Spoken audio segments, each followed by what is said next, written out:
Queria começar aí a palestra agradecendo a oportunidade de estar aqui hoje, participando desse projeto tão importante para o nosso clube, né, que é o projeto Eu Amo Nippon, e eu acredito que esse projeto é extremamente conexo com a realidade que a gente está vivendo agora no momento. Assim, tem pontos importantes nesse projeto, que é a conexão de vários profissionais, cada um dentro da sua área de conhecimento, compartilhando conhecimento, seja divulgando, enfim, o seu negócio, mas eu acho que o mais importante é que o projeto consegue engajar aí toda uma comunidade, e com isso a gente pode acabar, ele consegue engajar aí uma comunidade do clube, né, a comunidade de sócios, e trazer aí oportunidades de transformação aí, seja para o negócio, seja para, enfim, para o lado pessoal aí, das pessoas que estão consumindo aí as informações dentro desse projeto. Então, eu queria só começar falando um pouquinho da proposição do meu trabalho, de uma forma rápida, que hoje eu trabalho aí com a parte de consultoria e assessoria de marketing, e a proposição do meu trabalho hoje está em auxiliar aí os empresários e os empreendedores, não é só do segmento de restaurante, hoje eu trago especificamente o segmento de restaurante, mas eu auxilio os empresários a enxergarem, conhecerem e aplicarem a sua melhor estratégia de marketing. Isso, claro, dentro da realidade de cada negócio, dentro dos recursos e das peculiaridades que cada negócio tem. Eu posso chamar isso, na verdade, de uma jornada que eu vivencio junto com eles, onde eu procuro mostrar aos meus clientes pontos, enfim, da estratégia de marketing que sejam mais interessantes aí, para que eles consigam alavancar os resultados de uma forma efetiva, de uma forma consistente e principalmente de uma forma sustentável ao longo do tempo, tá? Então, assim, sintetizando, o meu trabalho seria isso, e o que eu trouxe hoje, aí especificamente, é uma análise do mercado de restaurantes, e porque eu vejo que existem razões, apesar do cenário negativo que surgiu, enfim, com a repentina mudança do mercado do dia para a noite, né, os restaurantes tiveram que fechar suas portas, e aí quem estava preparado para, enfim, para atender essa nova realidade, continuou em operação, quem não estava preparado teve que recuar aí por cerca de 2 meses até fazer as adaptações necessárias. Mas mesmo diante de tudo isso, o que eu trago aqui para vocês é que o efeito da pandemia, ele pode ter embutido aí nessa realidade, uma janela aí de novas oportunidades para esse mercado. O mercado sempre vai continuar existindo, restaurantes sempre continuarão, lanchonetes, bares, enfim, o mercado sempre existirá. O ponto aqui é o como, né, que a gente pode se adequar a essa realidade. Então, eu começo trazendo dados e fatos, porque, assim, se eu trouxer somente uma argumentação e não trouxer essa argumentação embasada em dados, ela fica fragilizada. Então, o que eu quero mostrar para vocês, eu quero que no final da apresentação, vocês tirem as suas próprias conclusões e consigam adaptar aquilo que realmente faz sentido para a realidade do negócio de vocês, né? E aí eu começo aqui dividindo com vocês um número bem interessante de crescimento do mercado, é o olhar mais amplo, o olhar macro. Então, se a gente olha a indústria brasileira no total, ano passado, em 2019, isso é um dado da Confederação Nacional das Indústrias, a indústria total no Brasil, ela apresentou um recuo de 0,8%. E o que a gente vê? A indústria de alimentos e bebidas vem totalmente na contramão desse recuo da indústria no total. Ela cresce, a indústria de alimentos e bebidas como um todo, cresce 6,7%, e se a gente abre esse número de 6,7%, a gente consegue enxergar o quê? Que esse crescimento de 6,7% é puxado mais pelo segmento de food service. O que é o segmento de food service? É justamente o segmento onde se incluem os bares, restaurantes, lanchonetes, que é o que contempla aí a alimentação fora do lar. O varejo em si é o varejo de venda, né, de produtos dentro desses segmentos, que é o segmento de alimentos e bebidas. Então, o que a gente pode ver aqui? A gente vê uma tendência positiva do mercado, né, desse crescimento. E aí, um outro indicativo também que é interessante, que eu achei interessante trazer para vocês, é um dado da Associação Brasileira de Franchising, que fala que o brasileiro gasta em média 25% da renda com alimentação fora do lar. Daí você pode falar para mim, poxa, Andréia, mas isso era antes, né? Você está olhando o passado, vamos olhar, olha o que está acontecendo no presente.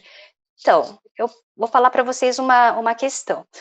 Para a gente conseguir projetar, fazer alguma análise do presente, a gente precisa olhar para o passado. Para a gente conseguir fazer uma projeção do futuro, a gente também é bom que a gente conheça o que estava acontecendo, né? Então, claro, esse número, eu não posso dizer, não posso aqui afirmar, vai cair, vai ser 20%, vai cair, vai ser 15%. Não sei se esse número vai ser 15% ou se vai ser 20%.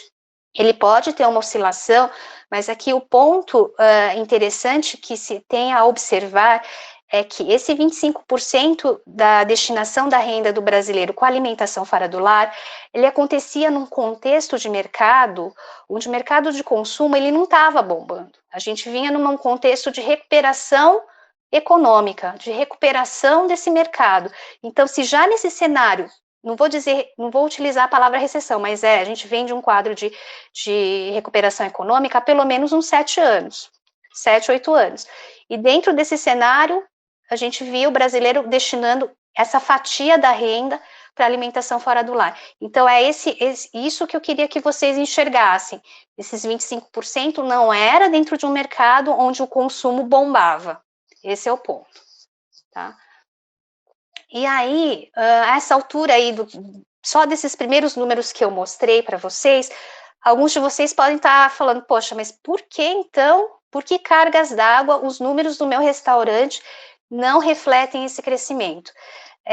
E aí, eu preciso abrir um pouquinho mais a análise para a gente entender, dentro daquele crescimento de 6,7%, do food service, que é onde estão os restaurantes, bares e lanchonetes, o que efetivamente puxa esse crescimento do mercado, né? E que faz com que o seu restaurante, por exemplo, você que tem um atendimento, o seu restaurante, enfim, tem um atendimento em salão, por que os números não refletem? Então, se a gente aprofunda um pouquinho mais essa análise, o que a gente consegue ver?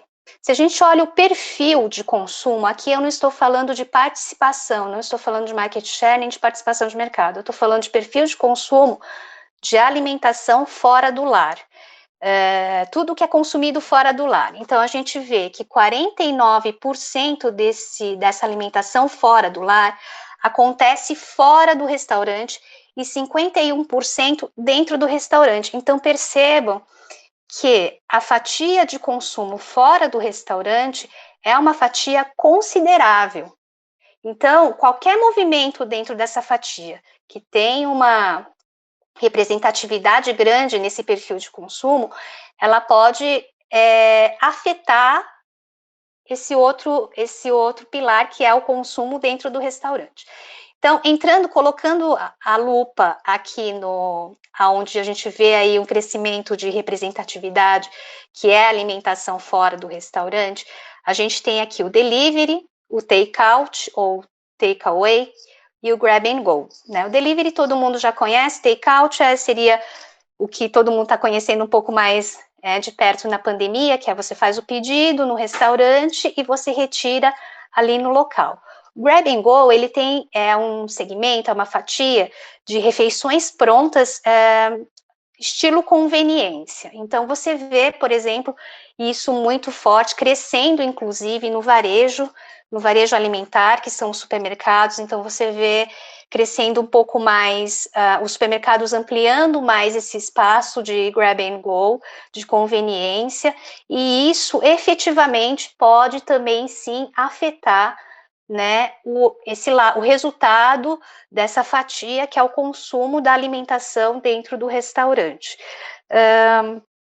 Alguns restaurantes já estavam operando dentro desse formato de conveniência, enfim, como um complemento do resultado, mas o que eu quero dizer, isso faz sentido? Fazia sentido antes da pandemia? Fazia, porque Na verdade, você está falando de um crescimento maior dentro de uma fatia onde o ticket médio também é menor. E o ticket médio menor fazia sentido, e agora também faz muito mais, porque você vinha no cenário de recuperação econômica, onde você ainda tinha tem, né, um cenário de desemprego muito alto, de queda da renda, enfim. Então, faz sentido olhar para esse número e falar, realmente, o mercado estava indo nessa direção de redução do ticket médio. Não vou dizer que, por exemplo, existem, claro, os restaurantes mais populares, mas principalmente eu via isso acontecendo em restaurantes com ticket médio maior, uma dificuldade um pouco maior de chegar no resultado. Então, aqui a gente consegue, enfim, olhar um pouquinho mais. E aí, abrindo mais a lupa dessa fatia, que representa aí os 49% onde está o delivery, conveniência, enfim, a gente vê que o mercado de delivery no Brasil movimenta 11 bilhões ao ano. Isso é fonte da Associação Brasileira de Bares e Restaurantes. Aí é um número, assim, considerável. Eu não estou falando aqui se for falar em termos de participação dentro do faturamento total aí do segmento de food service, não é ainda uma representatividade muito grande. O mercado como um todo movimenta aí perto de 200, 180 por aí, não tem exatamente o número, mas em linhas gerais seria isso. Então, a representatividade não é grande, mas o que a gente precisa olhar é justamente a tendência e como ela na verdade, como ela passa a fazer, assim, ela passa a fazer muito mais sentido agora, né? E aí, além desse número geral, que é do mercado, da movimentação em termos de faturamento do mercado de delivery, eu trago aqui para vocês um dado que pode refletir o aumento de consumo desse canal de venda, né? Esses dados aqui que eu estou mostrando para vocês na tela é o dado do iFood, que é o principal aplicativo hoje de delivery, né, de plataforma de delivery. Ano passado, eles já tinham divulgado esse número aí, em 2019, um crescimento de 135% no número de pedidos dentro da plataforma. Então, assim, isso daqui é um indicativo muito forte de aumento de consumo dentro desse canal. Então, 2018 foi 89, praticamente em 2019 cresceu aí, mais que dobrou aí o número de pedidos. E aí, em função desse aumento de demanda, o movimento natural também é que as empresas, né, os restaurantes também busquem esse tipo de modelo esse canal de venda, na verdade, né? Então, quando a gente olha os dados de iFood também, que é a plataforma de delivery, em termos de número de restaurantes cadastrados na plataforma, a gente vê que de 2018 para 2019 dobrou, né? E aí, bom, vocês já podem imaginar aí, com o cenário que a gente está vivendo desse mercado, por isso que eu digo que, na verdade, estamos olhando o passado, mas o passado ele é uma referência importante para que você consiga projetar o futuro. Então, olhando para isso, a gente vê que isso, eu vou falar para vocês até mais na frente, isso se intensifica ainda mais diante desse novo cenário de mercado que a gente vê se desenhando agora. Além disso, eu trago aqui para vocês outras tendências que também reforçam esse crescimento, ou seja, o aumento da importância, de novo, voltando, do mercado de food service na fatia de alimentação fora do restaurante. Não sei se vocês já ouviram falar, tá, desse conceito, mas é um conceito que eu diria que não é muito antigo, são as dark kitchens. O que são essas dark kitchens? Elas são uma espécie de, eu diria assim, dentro de um conceito que a gente conhece um pouquinho mais disseminado, um conceito de coworking, só que voltado para restaurante. São operações de restaurante virtual, onde você tem onde você tem a estrutura, né? Você tem espaços dedicados somente a essas operações de restaurante virtual, onde você tem a estrutura, a equipe de cozinha é a equipe do restaurante, mas você tem aí a estrutura e a logística de entrega, tudo isso num único espaço.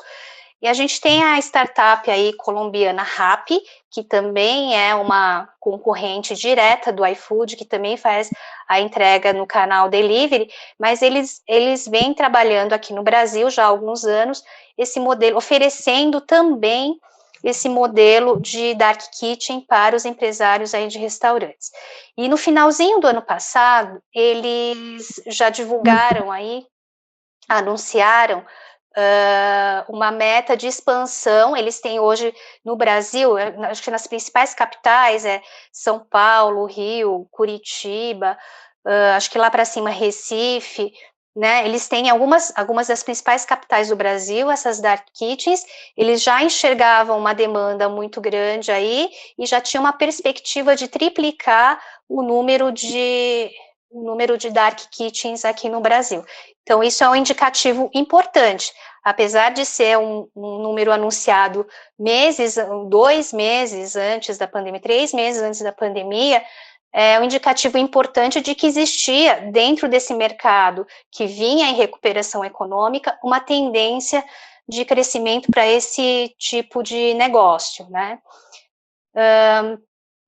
Fora isso, tem outra tendência que também corrobora e reforça ainda mais essa questão que eu estou falando de alimentação fora do lar e fora do restaurante. Né? É um conceito outro conceito aí que é similar ao conceito de dark kitchen, mas é um conceito dark kitchen só que de chefes gastronômicos. Então, também na verdade, é uma startup que opera esse modelo, né? E aí, os chefes de cozinha, eles preparam os pratos nas suas próprias cozinhas, né? E aí, essa empresa, que é a Petit, eles fornecem todos os subsídios necessários para que o restaurante, para que o chefe que prepara a comida na sua própria cozinha, ele possa fazer o delivery. Então, eles fornecem desde sacolinhas, embalagens, enfim, com essa marca Petit, né, enfim, e até a logística de entrega na casa do consumidor final. Aqui eles têm um apelo um pouco mais, eles se posicionam num segmento um pouco acima, digamos assim, do segmento mais popular, que é o segmento de delivery, né? A gente tem uma grande fatia dentro do delivery que é constituída mais de restaurantes populares do que restaurantes mais com uma diferenciação um pouco mais forte, né? Então, eles vendem aí um pouco desse conceito de comida artesanal, uma comida um pouco mais diferenciada e tudo mais.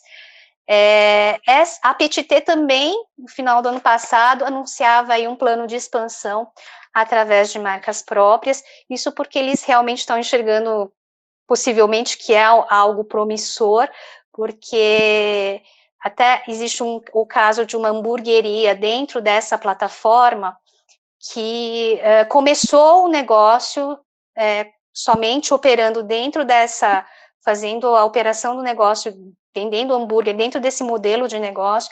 O negócio cresceu tanto, eles fizeram resultado com isso, e aí conseguiram fazer, na verdade, um planejamento para abertura de lojas físicas, porque o tamanho foi o sucesso. Então, assim, o que acontece é que essa estratégia é uma estratégia que pode fazer sentido, muito mais sentido até, do que dependendo da situação, começar com um modelo de negócio mais complexo, né, que é uma operação de um restaurante, com salão, com garçom, com equipe, etc. Começa mais simples, ou seja, testando efetivamente o produto que ele vai oferecer para o mercado. Ele viu a aceitação do produto dele através eles falam até que era o hambúrguer dark, né? Que ninguém sabia quem estava por trás sabia que era um chefe, enfim, porque eles cadastram realmente chefes, né, de cozinha, eles têm uma seleção disso. E aí eles criaram essa massa crítica para então pensar num projeto de expansão. Então isso pode ser realmente uma estratégia interessante em alguns casos aí, né? E aí,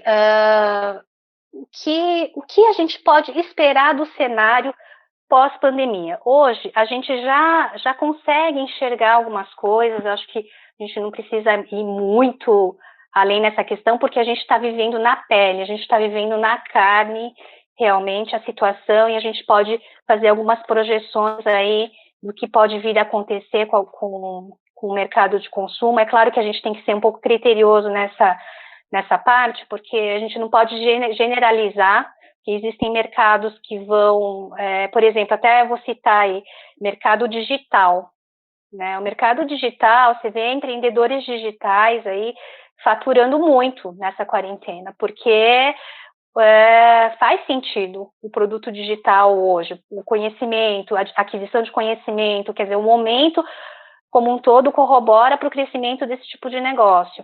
Então, ao mesmo tempo em que você tem um mercado onde produtos ou negócios físicos foram impactados fortemente com o cenário da pandemia, você tem outros negócios que não, estão exatamente na contramão. Mas o que a gente pode esperar do cenário pandemia não há como negar, já está acontecendo, é uma queda na renda, né? Então, muitas pessoas foram impactadas aí com redução de salários, ou mesmo com perda do trabalho, enfim, vai existir um processo aí intenso de recuperação disso. Então, o fato é queda de renda. E o desemprego, a gente já tinha um desemprego aí de 12, 13 milhões de brasileiros, esse número deve crescer ainda mais, mas assim, eu acho que de tudo isso, se a gente ficar olhando só o lado negro da situação, a gente não consegue enxergar a oportunidade. Então, a gente precisa, de alguma maneira, tentar ver aí alguma coisa que traga uma positividade ou alguma luz, né? E eu acho que a luz é justamente essa, que a gente já vinha num processo onde os negócios já vinham trabalhando em um mercado que estava saindo de uma recessão. Então não é diferente de você estar num mercado onde está todo mundo nadando de braçada, o consumo está bombando e de repente, puf, cai tudo. Não é não é exatamente isso que está acontecendo. Então eu vejo que esse seria o cenário, não vou dizer positivo, mas que minimiza esse impacto. E o que eu posso dizer para vocês diretamente sobre a ótica de impactos diretos no consumo? Sim, queda da renda, desemprego, vai ter redução do ticket médio. Isso também é uma realidade, falando de mercado de restaurantes, é uma realidade que já vinha acontecendo. Então, o que a gente via?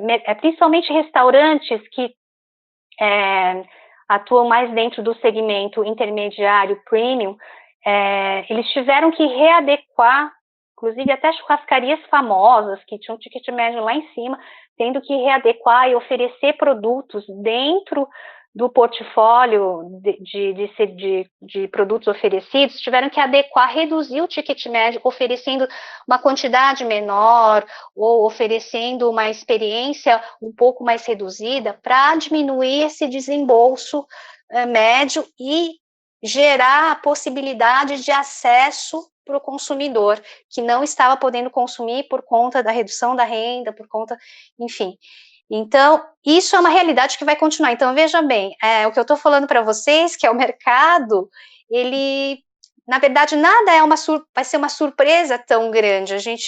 Existem algumas coisas que sim, que vai haver uma mudança no hábito de consumo de muitos produtos e serviços. Aqui eu não vou falar nem que é só restaurante, mas a forma de consumo, até de aprendizagem, de consumo de conhecimento, enfim, isso tudo deve mudar.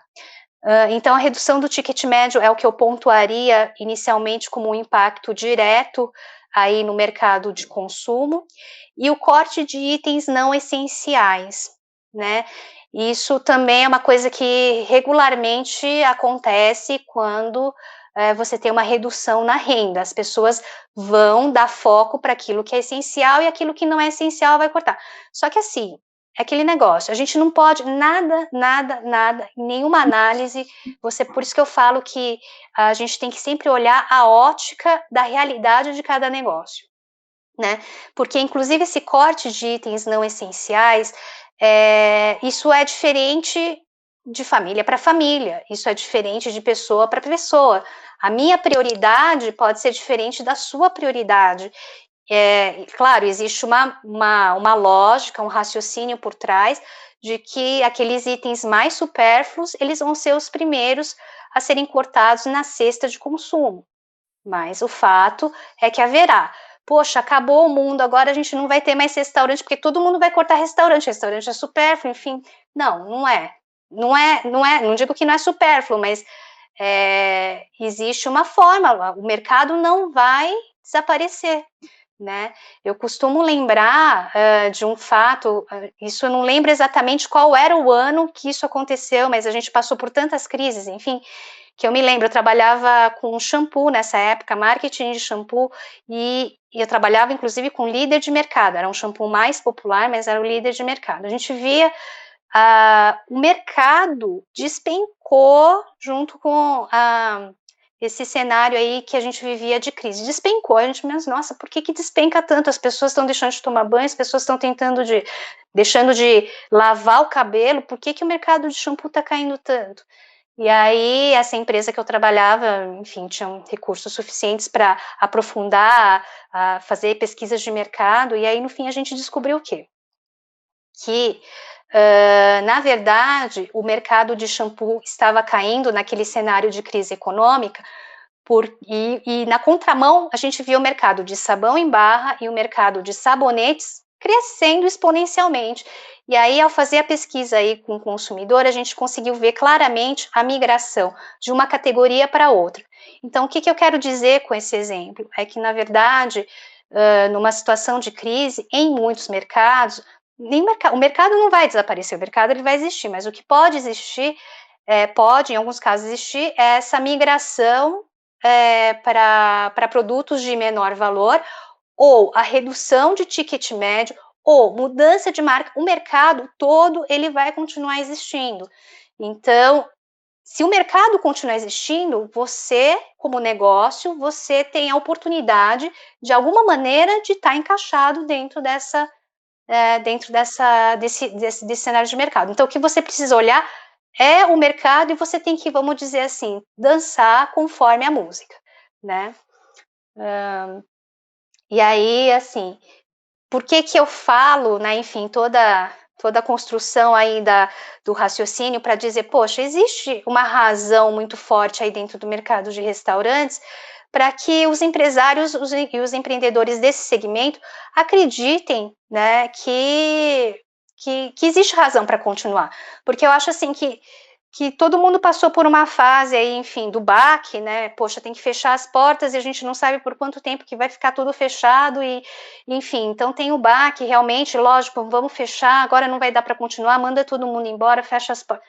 Bom, eu acho que todas as medidas iniciais foram tomadas e, de novo, cada um dentro da sua realidade de negócio.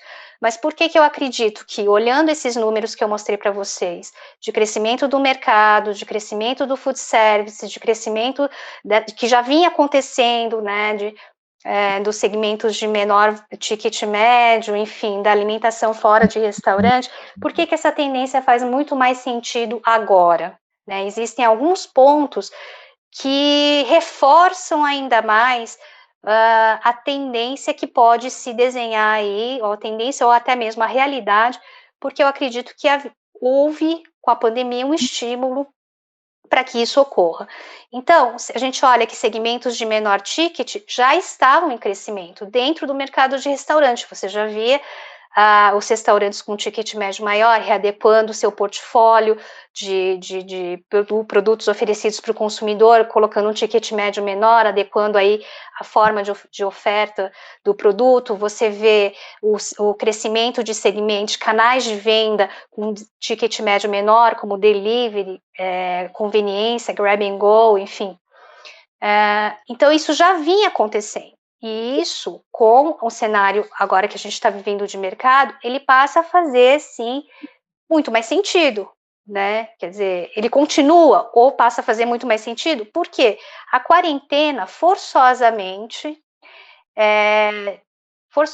gerou um processo de experimentação desses segmentos que eu comentei, desses canais aí que vinham em expansão, porque as pessoas se viram forçosamente a ficar em casa e tiveram que aderir. Aquelas pessoas que não experimentavam, não consumiam nesses canais, passaram a consumir. Então, você já tinha fatia que já conhecia o delivery, enfim, esses segmentos, esses nichos que eu comentei, e você tem uma outra fatia de pessoas, de consumidores, que nunca tinham experimentado esse tipo de serviço e que agora, na quarentena, estão forçosamente tendo que experimentar coisas que eles não experimentavam.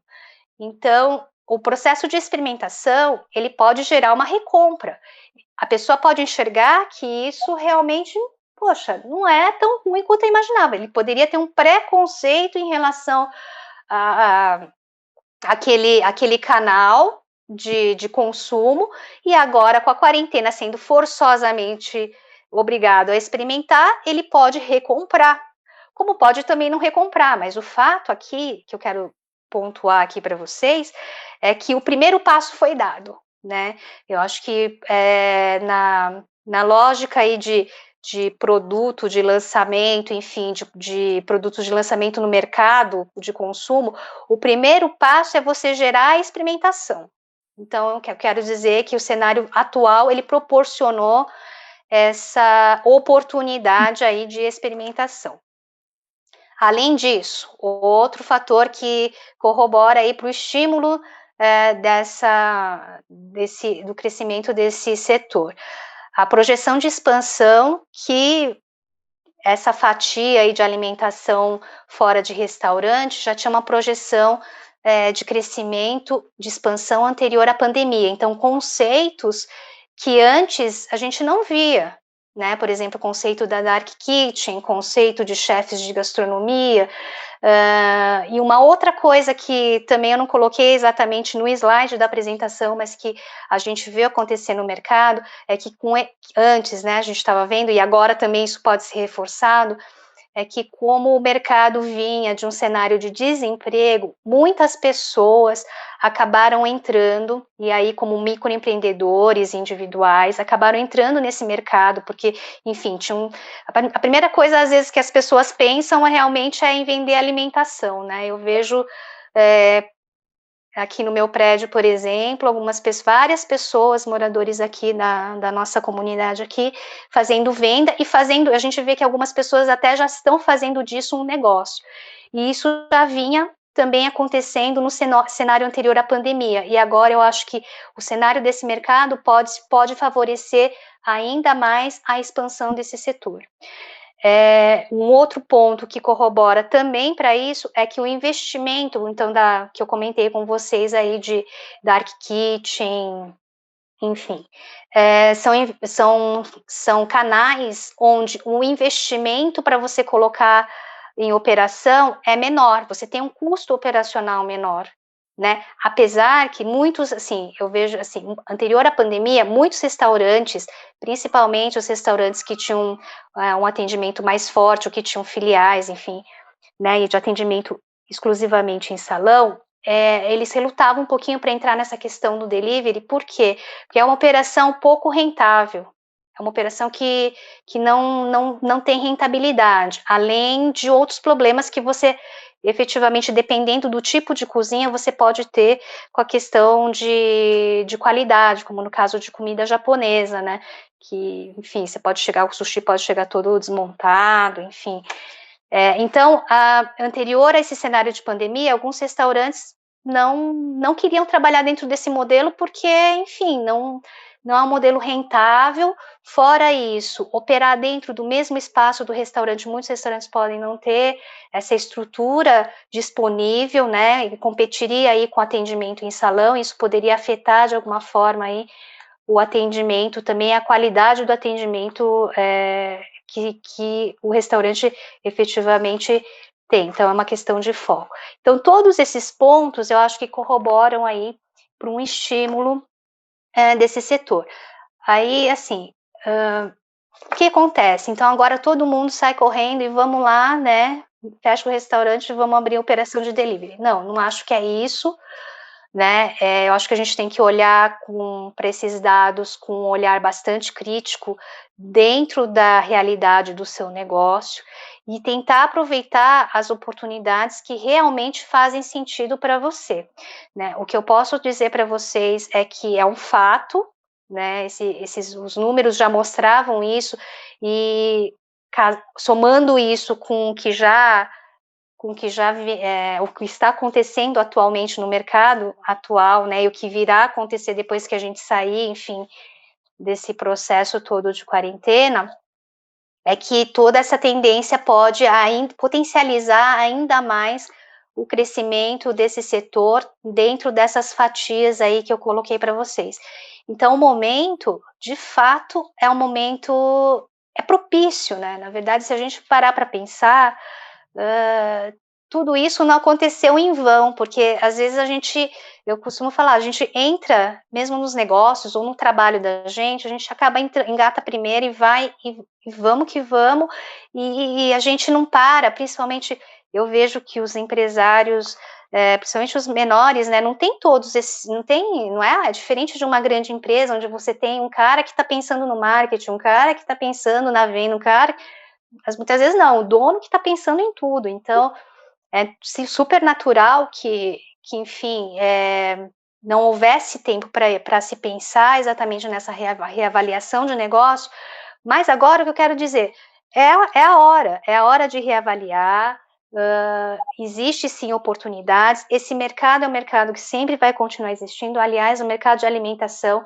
é um mercado que, enfim, acho que quando todo empresário, empreendedor pensar, vou abrir um negócio, acho que é um dos primeiros segmentos, um dos primeiros mercados que se pensa é realmente no mercado de alimentação, e eu acho que isso tem uma razão, né, a gente sabe disso, e é isso, acho que tem que aproveitar essa tendência e ver como você pode remodelar, vamos dizer assim, remodelar o que você já tem, né, para essa nova realidade de negócio, né, realidade de mercado, né.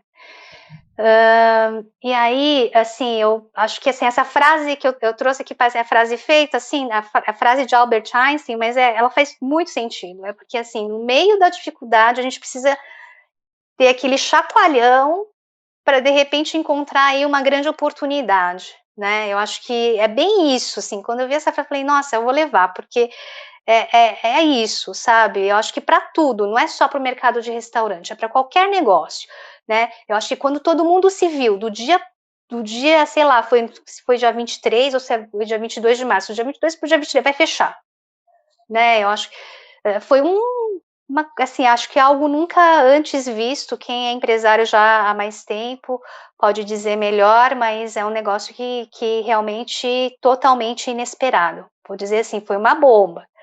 Mas é nessa dificuldade, vocês podem ter certeza, não é papo de consultor, mas eu vou falar para vocês que existe oportunidade, eu acho que vocês têm que olhar para isso como uma grande oportunidade para, de repente, mudar até a direção, né, o caminho que você vinha trilhando no seu negócio. Se você já tinha dificuldade, é hora de você parar realmente e olhar para isso.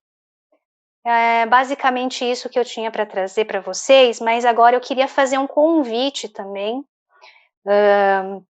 para vocês, eu vou passar um vídeo, vou pedir para o Wagner ele colocar um vídeo no ar, mas esse vídeo eu acho que pode gerar algumas reflexões importantes, né? Mais algumas coisinhas aí para vocês pensarem, de repente, no meio de alguma coisa, no meio de tudo isso, de repente achar uma oportunidade, se é que não acharam, ou de repente mais uma sacada que pode agregar ainda mais ao seu negócio.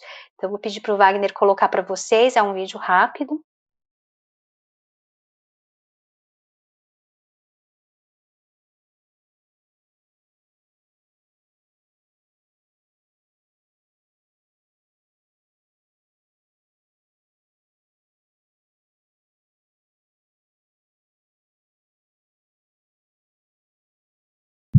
Você sabia que 25% dos negócios no Brasil fecham antes de completar 2 anos de existência e que 60% dos negócios sobrevivem em média 5 anos no mercado?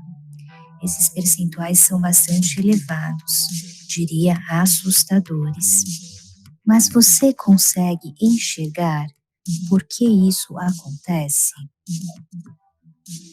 Como estamos há pelo menos 7 anos em recuperação de uma crise econômica, a primeira conclusão, a chancela inicial da culpa vai para a economia, para a gestão do governo que carrega entre os seus números um alto índice de corrupção.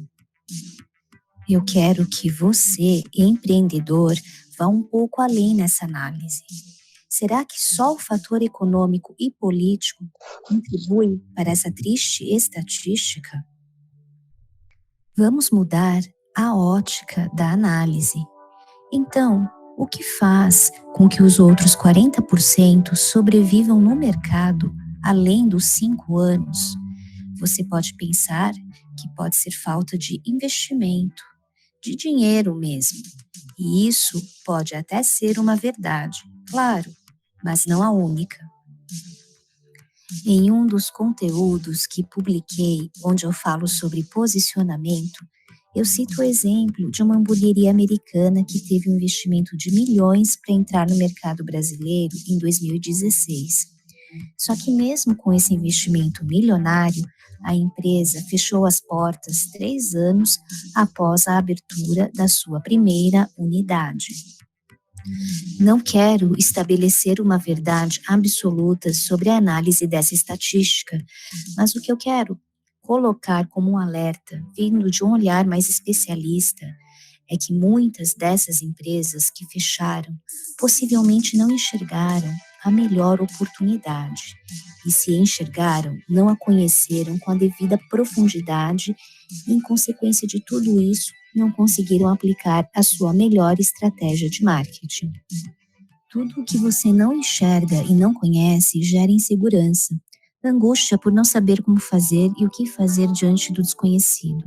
É como tentar acertar o alvo em um ambiente de completa escuridão.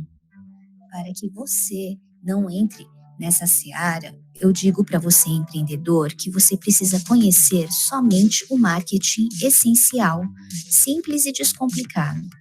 Isso não tem a ver com quanto de investimento você fará em marketing, mas sim com a estrutura, o alicerce que sustentará o seu negócio além dos 5 anos e não te levará para a triste estatística dos 25% que fecham antes de completar 2 anos e dos 60% que sobrevivem 5 anos no mercado.